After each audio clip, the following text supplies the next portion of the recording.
राधे राधे। स्वागत है आपका मेरे चैनल पर। अक्सर लोग दो क्वेश्चन पूछते हैं कि अगर वाइफ बिना किसी कारण के घर छोड़कर चली जाए, यानी कि अपने ससुराल को छोड़कर अपने मायके चली जाए और फिर वो आने का नाम न ले, तो ऐसे में क्या करना चाहिए। और दूसरा क्वेश्चन एक बहुत ही कॉमन है जिसमें लोग ये पूछते हैं कि अगर वाइफ झूठे केस कर दे, यानी कि जाहिर सी बात है कि 498A या DV कुछ भी आपके ऊपर वाइफ कर सकती है, तो ऐसी स्थिति में क्या करना चाहिए। तो पहला आपका ये क्वेश्चन है कि पत्नी अगर बिना किसी कारण के, बिना किसी ठोस कारण के घर छोड़कर चली जाए, तो ऐसी स्थिति में उसको भरण पोषण यानी कि मेंटेनेंस देना होगा या नहीं देना होगा। IPC की धारा 125 के सबसेक्शन 4 में सबसेक्शन 4 ये बताता है कि 3 कंडीशंस ऐसी हैं कि जब आपको पत्नी को भरण पोषण या मेंटेनेंस नहीं देना होगा, और इसके अलावा कोई चौथी कंडीशन नहीं है जिसमें आपको पत्नी को भरण पोषण या मेंटेनेंस नहीं देना है। अगर इन 3 कंडीशंस में से आपकी वाइफ किसी एक को भी फुलफिल करती है तो आपको मेंटेनेंस देना नहीं पड़ेगा, और अगर इन 3 कंडीशंस में से आपकी पत्नी नहीं आती है, उनको फुलफिल नहीं करती है, तो फिर आपको मेंटेनेंस देना ही होगा। तो चलिए देख लेते हैं कि IPC की सेक्शन 125 के सबसेक्शन 4 में क्या क्या कंडीशंस हैं जिसके चलते आपको आपकी पत्नी को भरण पोषण या मेंटेनेंस नहीं देना है।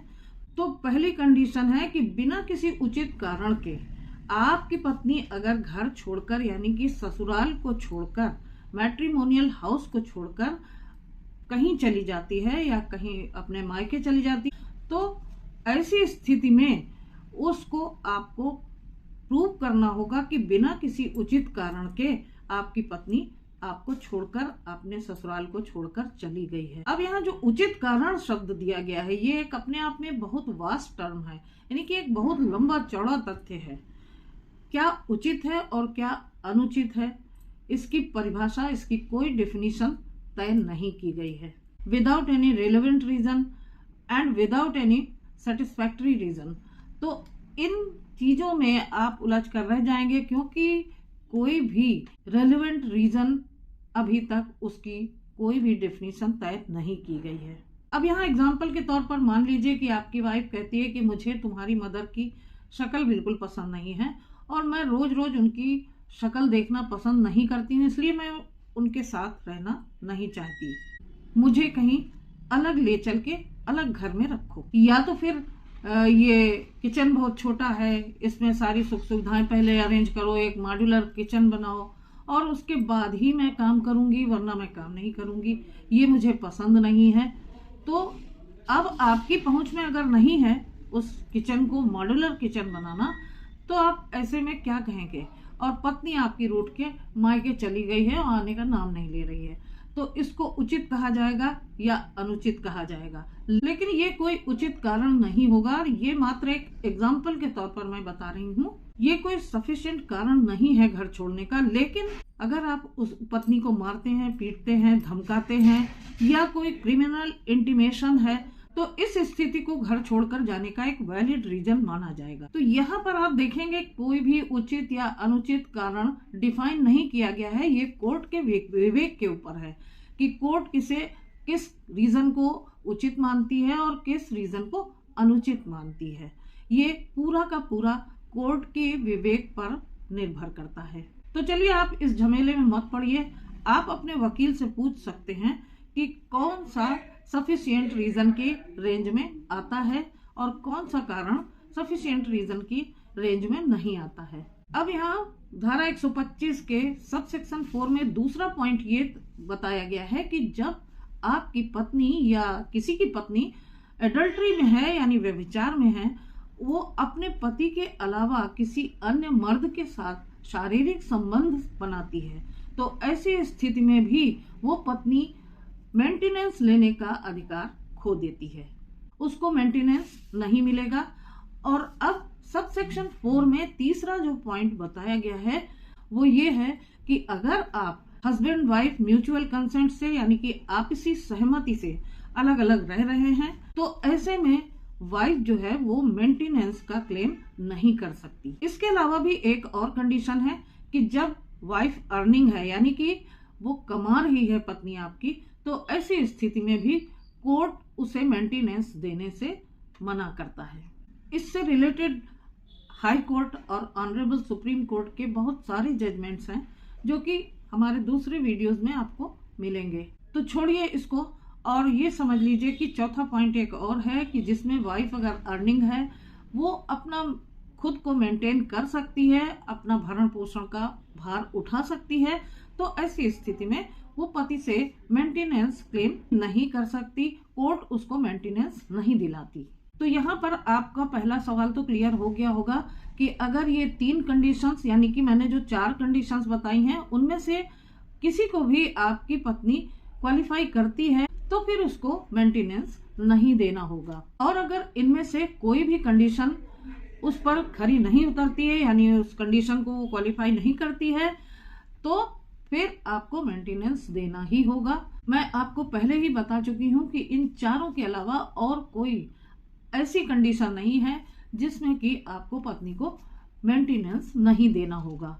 अब हम आते हैं दूसरे क्वेश्चन पर कि अगर वाइफ झूठे केस करे तो ऐसी स्थिति में क्या करना चाहिए। ऐसा बहुत सारे लोगों का क्वेश्चन होता है जिनको कुछ भी ज्ञान नहीं होता, कुछ भी मालूम नहीं होता, और ये वीडियो मैं उन्हीं लोगों के लिए बना रही हूँ। उन्हीं लोगों को पता होना चाहिए कि कानून क्या है और किस तरीके से इन स्थितियों से जब उनकी वाइफ बिना वजह उनके ऊपर झूठे केसेस करके फंसाती है तो ऐसी स्थिति में क्या करना चाहिए। अगर आपकी वाइफ झूठे केसेस डाल ही रही है, आपको पता है कि ये झूठे केसेस हैं, तो डेफिनेटली आप सेक्शन 9 की सबसे पहले एक नोटिस उसको भिजवा दीजिए कि आप वापस आइए और आकर साथ में रहिए और अपने कंजुगल राइट्स को रेस्टिट्यूट कीजिए, यानी कि फिर से वैवाहिक संबंधों की पुनर्स्थापना कीजिए, मेरे साथ रहिए, घर गृहस्थी बसाइए।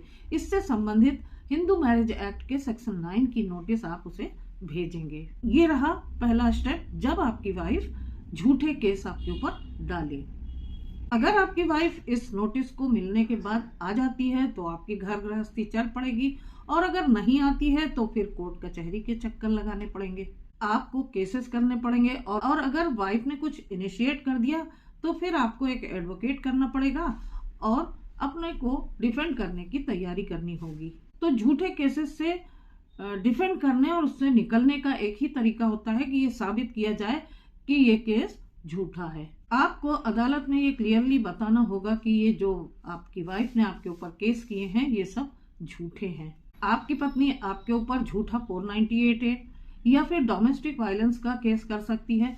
तो ऐसी स्थिति में साबित करने के लिए आपके पास कोई audio recording, video recording, photographs या फिर मेडिकल रिपोर्ट्स, कोई कॉल रिकॉर्डिंग या फिर चैट्स वगैरह हो जो कि ये साबित कर सकें कि ये केस झूठा है। लेकिन ऐसा कोई भी कॉल रिकॉर्ड या फिर इस तरीके की रिकॉर्डिंग आपकी पत्नी के पास नहीं होनी चाहिए जिससे ये साबित हो कि आपने उसके साथ मारपीट की, आपने उसके साथ गाली गलौज की या फिर आपने उसे टॉर्चर किया। तो इस तरीके की कोई भी रिकॉर्डिंग या वीडियो या फोटोग्राफ वगैरह आपकी पत्नी के पास नहीं होने चाहिए, तभी ये साबित होगा कि आपके ऊपर किया गया केस जो है वो झूठा है। और अगर उसके पास कोई सबूत निकल आता है, कोई एविडेंस इस तरीके का निकल आता है आपके खिलाफ, तो फिर केस उल्टा पड़ सकता है। आपके पास उसकी call recordings, videos, audios, photographs या फिर फैमिली फोटोग्राफ्स या फिर जिसमें वो एंजॉय कर रही है, इस तरीके के मोमेंट्स हैं, उसकी बर्थडे है, एनिवर्सरी है, ये सब सेलिब्रेट कर रही है लोगों के साथ, घर के परिवार के लोगों के साथ खुश है और बहुत ही एंजॉय कर रही है, इस तरीके के फोटोग्राफ्स वगैरह भी आप वहां पर पेश कर सकते हैं कि ये हमेशा मेरे परिवार के साथ खुश रही और एंजॉय करती रही, और इसने जो भी केस किए हैं मेरे ऊपर ये सब सरासर झूठे हैं। इस छोटी सी बात को लेकर इसने इतना बड़ा बतंगड़ बना रखा है। मैंने इस महिला को हमेशा अच्छी तरीके से रखा, इसको मेंटेन रखा, सारे जितने भी मोमेंट्स थे उनको मैंने सेलिब्रेट किया और इसको किसी चीज की कमी नहीं होने दी, लेकिन इसने अपने रिश्तेदारों, अपने परिवार वालों के कहने से इस तरीके के झूठे केस मेरे ऊपर कर दिए। इसने छोटी छोटी बातों में अपने परिवार वालों से सलाहें ली, जिन्होंने हमेशा इसको सेपरेट होने की सलाह दी, और इस तरीके से छोटे से मनमुटाव को इसने इतना बड़ा बनाकर और मेरे परिवार वालों को झूठे केसेस में फंसा दिया। लेकिन आपको यहाँ पर एक बात का ध्यान अच्छी तरीके से रखना है, अगर आपकी पत्नी खुद से घर छोड़कर गई है, अपनी मर्जी से गई है, बिना किसी कारण के गई है, तब आपकी ये सारी एविडेंसेस बहुत काम आएंगी। और ऐसा ना हो कि आपने उसे निकाला हो और आपके वजह से उसने घर छोड़ा हो और उसके पास एविडेंसेस हो, तो ये सारी चीजें आपके केस को उलट भी सकती हैं। तो आपको यहाँ पर मेंटेनेंस भी नहीं देना होगा अगर पत्नी अपनी मर्जी से गई है, और ये भी साबित हो जाएगा कि ये केस झूठा है। Everything depends on proofs and everything depends on witnesses. अब यहाँ विटनेसेस की बात आती है, तो विटनेसेस में आपके पड़ोसी, आपके मोहल्ले वाले, आपके साथी या फिर आपके परिवार वाले भी विटनेस हो सकते हैं। लेकिन यहाँ पर पत्नी को भी साबित करना बहुत मुश्किल होगा कि वो अपनी मर्जी से निकलकर घर से आई है या फिर आपने उसको निकाला है। तो मानकर चलिए कि आपके पास सफिशिएंट विटनेसेस होने चाहिए, एविडेंसेस होने चाहिए और प्रूफ्स होने चाहिए, तभी आप झूठे केस को साबित कर पाएंगे। तो यहाँ मैं आपको एक चीज और बता देती हूँ जो कि मेंटेनेंस से संबंधित है। CRPC 125 के अंतर्गत पत्नी मेंटेनेंस की हकदार तब तक रहेगी जब तक कि वो किसी दूसरे व्यक्ति से शादी नहीं कर लेती, यानी कि वो रीमैरिज जब तक नहीं कर लेती है, भले ही आपके साथ उसका डिवोर्स हो गया हो या फिर वो अलग रह रही हो, डिवोर्स ना हुआ हो। लेकिन जब तक आफ्टर डिवोर्स भी पत्नी रीमैरिज नहीं कर लेती, तब तक वो CRPC 125 के अंतर्गत आपसे मेंटेनेंस लेने की हकदार है। और इसके अलावा एक बात और आप समझ लीजिए कि अगर आप पति पत्नी के बीच में कोई म्यूचुअल एग्रीमेंट हुआ है, यानी कि किसी एग्रीमेंट के तहत आप दोनों अलग रह रहे हैं, पत्नी अपना क्लेम ऑफ मेंटेनेंस फॉरफिट कर रही है, पत्नी ये उसमें लिख रही है एग्रीमेंट में कि वो अपना मेंटेनेंस का जो क्लेम करने का राइट है उसे फॉरफिट कर रही है, यानी कि वो छोड़ रही है। लेकिन फिर भी ये शर्त, अगर आप पति पत्नी म्यूचुअल कंसेंट से एग्रीमेंट करते हैं और एग्रीमेंट करके आप ये लिखते हैं कि हम इस तरीके से अलग हो रहे हैं, इन शर्तों पर अलग हो रहे हैं, ये सामान मैं आपको दे रहा हूँ, ये इतने पैसे मैं आपको दे रहा हूँ। मान लीजिए कि पति 15 लाख रुपए अपनी पत्नी को देता है म्यूचुअल कंसेंट से एग्रीमेंट करने के तहत, बच्चे की कस्टडी भी डिसाइड हो गई, प्रॉपर्टी भी डिसाइड हो गई, और उसके बाद आपने लिख दिया कि फ्यूचर में हमारा आपका कोई लेना देना नहीं रहेगा। वाइफ लिख कर दे देती है कि मैं मेंटेनेंस क्लेम नहीं करूंगी, और वो साइन भी कर देती है एग्रीमेंट में, यानी कि आपका एग्रीमेंट हो गया और कोर्ट आपको डिक्री भी दे देती है इस पर। लेकिन आपको यहाँ पर जानकारी होनी चाहिए कि इस डिक्री को भी चैलेंज किया जा सकता है कोर्ट में, और इसे नल एंड वाइड किया जा सकता है, यानी कि सिरे से खारिज किया जा सकता है इस एग्रीमेंट को, क्योंकि ये पब्लिक पॉलिसी के अगेंस्ट है, यानी कि ये क्लास पब्लिक पॉलिसी में नहीं आता है।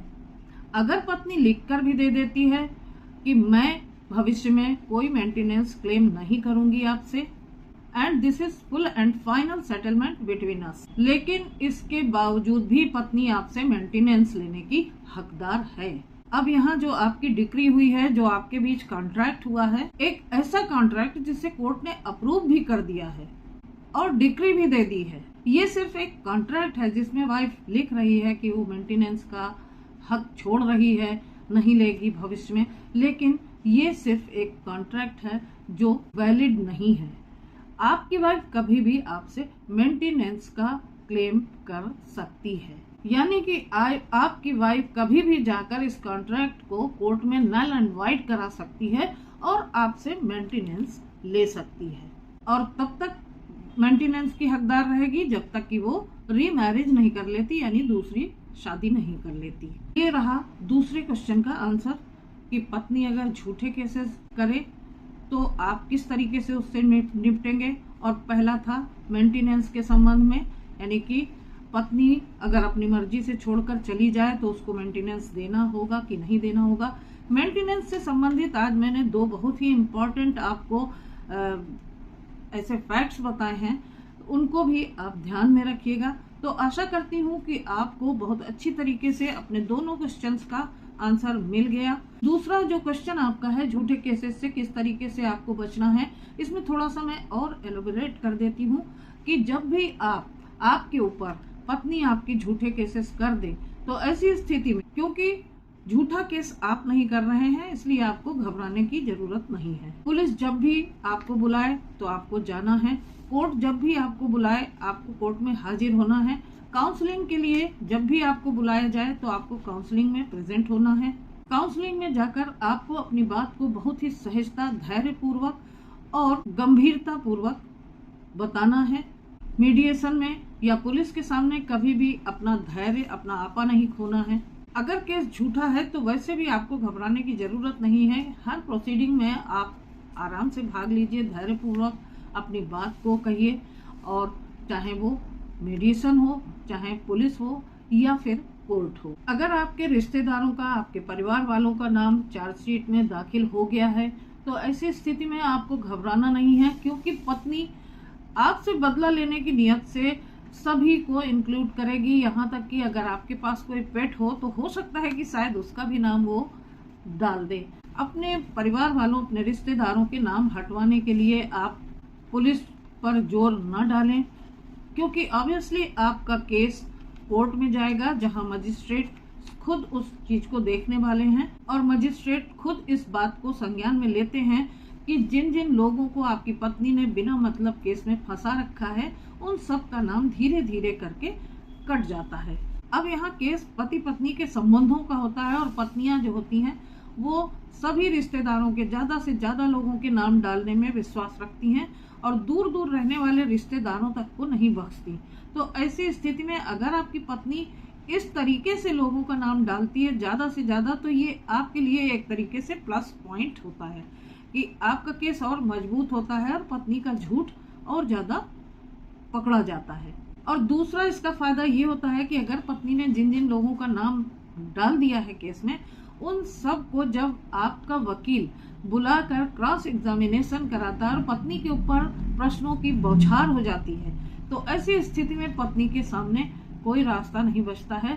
झूठ अपने आप परत दर परत खुल जाता है, क्योंकि झूठ है तो झूठ के तो पांव नहीं होते ना, सत्य तो सत्य होता है, वो खुलकर सामने एक दिन आ ही जाता है। केवल आपको पत्नी के झूठ को साबित करने वाले एविडेंसेस और प्रूफ के ऊपर काम करना है। तो आशा करती हूँ कि आपकी दोनों क्वेरीज के जवाब आपको मिल गए हैं। अगर आपकी कोई लीगल समस्या हो या फैमिली डिस्प्यूट चल रहा हो, मैट्रिमोनियल डिस्प्यूट चल रहा हो, तो आप मुझसे क्वेरी कर सकते हैं। मैंने डिस्क्रिप्शन बॉक्स में अपना नंबर दे दिया है। तो आशा करती हूँ कि वीडियो आपको पसंद आया होगा। अगर पसंद आया हो तो लाइक और शेयर करना बिल्कुल मत भूलिएगा, क्योंकि ये क्वेरीज बहुत सारे लोगों की क्वेरीज हैं, तो शेयर कीजिएगा ज़्यादा से ज़्यादा। और अगर आप नए हैं तो मेरे चैनल को सब्सक्राइब करना भी बिल्कुल मत भूलिएगा, बेल बटन को हिट कर दीजिएगा, ताकि ऐसी ही इम्पोर्टेंट इन्फॉर्मेशंस आपके पास सबसे पहले पहुंचती रहे। तो फिर मिलती हूँ अगले वीडियो में एक नई जानकारी के साथ, एक नए टॉपिक के साथ। तब तक अपना ख्याल रखिएगा। आप सभी को राधे राधे।